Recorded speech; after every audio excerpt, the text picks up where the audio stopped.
السلام عليكم ورحمة الله وبركاته. تعالي بقى يا حلوة انت وهي اما اقولك على كل اسرار الحواوشي الحلو اللي هنعمله النهاردة مع بعض، وازاي تكتري الكمية كده وتعملي كمية محترمة كده تكفي ولادك وتشبعهم وياكلوا فيها مرة واتنين. الحواوشي الاسكندراني والحواوشي المصري، هعمل النوعين الاتنين وهوريكي طريقتهم، وهوريكي ازاي تعجني الحواوشي الاسكندراني وازاي تزودي الكمية علشان تكفي كل اللي نفسك تعمليه. الحواوشي سموه حواوشي عشان تلم كل بواقي التلاجة اللي عندك. جزرتين ماشي، بطاطستين ماشي، فلفل ماشي، شطة حامية وباردة ماشي، توم ماشي. كل كيلو مثلا من اللحمة له كيلو بصل ماشي، زودت اكتر مش مفيش مشكلة برضو. كل اللي تقدري تحطيه في الحواوشي حطيه. طبعا كل ده بيزود القيمة الغذائية وبيزود الطعم الأحلى طبعا. وما شاء الله بقى بيني وبينك كده بتعرفي تضحكي على العيال وتعملي لهم كمية محترمة ياكلوا فيها مرة واتنين ويشبعوا ويبقوا مبسوطين منك وعاوزين تاني. حواوشي الاسكندراني لازم نحط عليه بقدونس. اما الحواوشي المصري عادي ممكن ما تحطيش، ممكن تحطي مفيش اي مشكلة. جيبي بقى ربطة بقدونس فريش كده وتغسليها حلو وتنشفيها وتحطيها معاه. كل المكونات اللي انت شفتيها دي هناخدها ونروح نفرمها في المكنة طبعا، لان الكبة خسرانة عندنا ما هيش بتفرم وبايظة. فرمنا كل الكمية ديت، وعشان اكون صادقة معاكي زودت كمان نص كيلو لحمة عليها. يعني ده نص، عملت كمان نص، ويعني كيلو. وده فلفل كان متفرز عندي طلعته فلفل بارد عشان ما عنديش فلفل فريش. والبهارات بتاعتك 7 بهارات وشطة وفلفل. حابة تحط اي بهارات تانية من عندك براحتك، مش حابة خلاص. كل الخليط ده لازم تعجنيه كده مع بعضه وتسيبيه لمدة ساعة كده ولا حاجة يشرب من بعضه وياخد من طعم البهارات الجميل وياخد من المكونات كلها تتشبع بالطعم مع نفسها كده، على ما نعجن العجين بتاعنا. العجين بتاعنا اي نوع دقيق هتعمليه بيه هيمشي الحال. حبة خميرة كده وحبة سكر علشان تظبط العجينة معانا. حتى لو حطيت خميرة فورية مفيش مشكلة. انا حطيت خميرة من اللي هي التانية ديت وهقلبها كده واسيبها دقيقتين، ومش هستعمل كل ده لان جات كتير.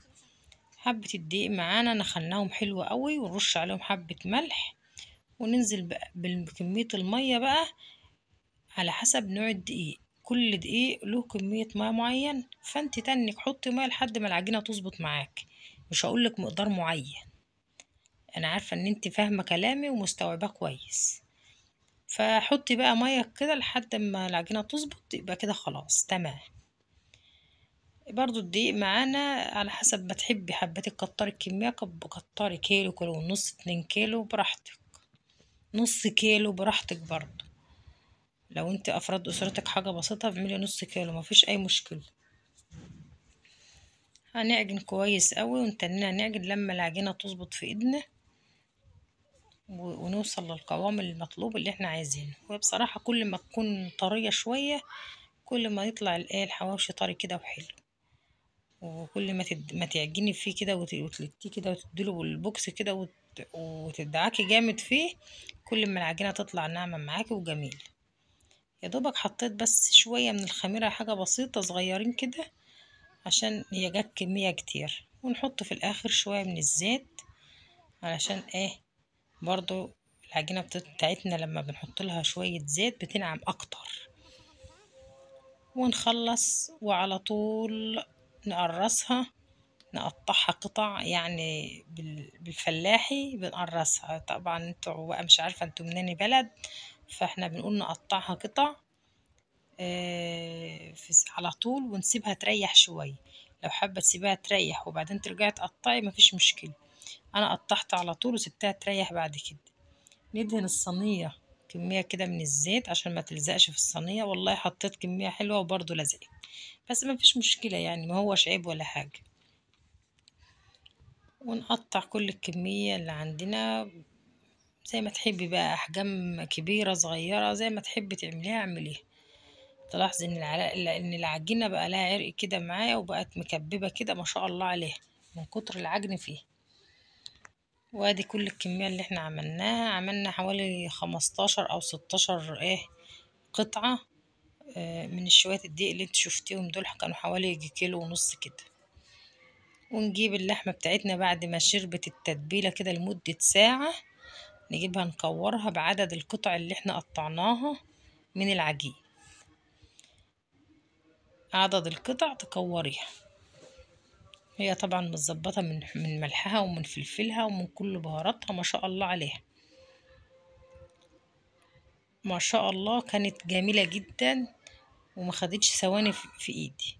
نبطط بقى العجينة بالشكل ده ونحط في قلبها كده قطعة اللحمة، ونلم بنفس الطريقة دي العجينة، عشان حلوة بتلحم بسرعة، تحسي ان انت ولا اكنك انت فتحتيها خالص، هي بترجع لوضعها الطبيعي ولا فيها اي حاجة. ده بقدونس وبصل من اللحم، مفيش اي مشكلة.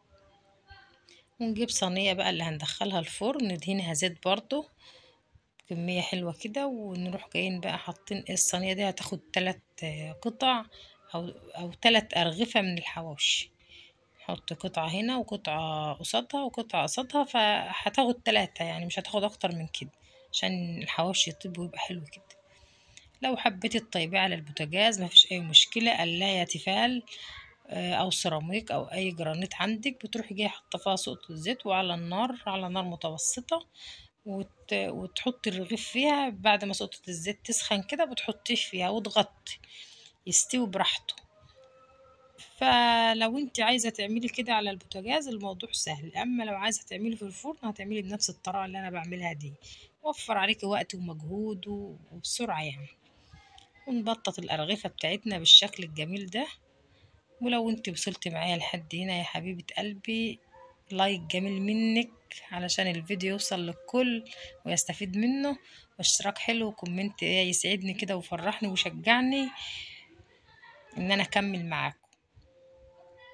يا ريت تدعموا القناة علشان تكبر، علشان والله في ناس كتير مستنية ان انا اقفلها، بس باذن الله مش هقفل. المهم بتجيبي بقى شوكة كده وتخرمي الأرغفة معاكي اللي انت عملتيها، علشان ما تقبش معاكي في الفرن بنفس الطريقة دي.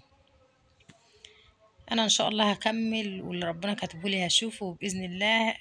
املنا في ربنا كبير ان القناة تشتغل وتنجح وربنا يرزقنا منها باذن الله. هنا هنولع الفرن على نار حامية قوي، خفيفة شوية يعني، هديها شوية.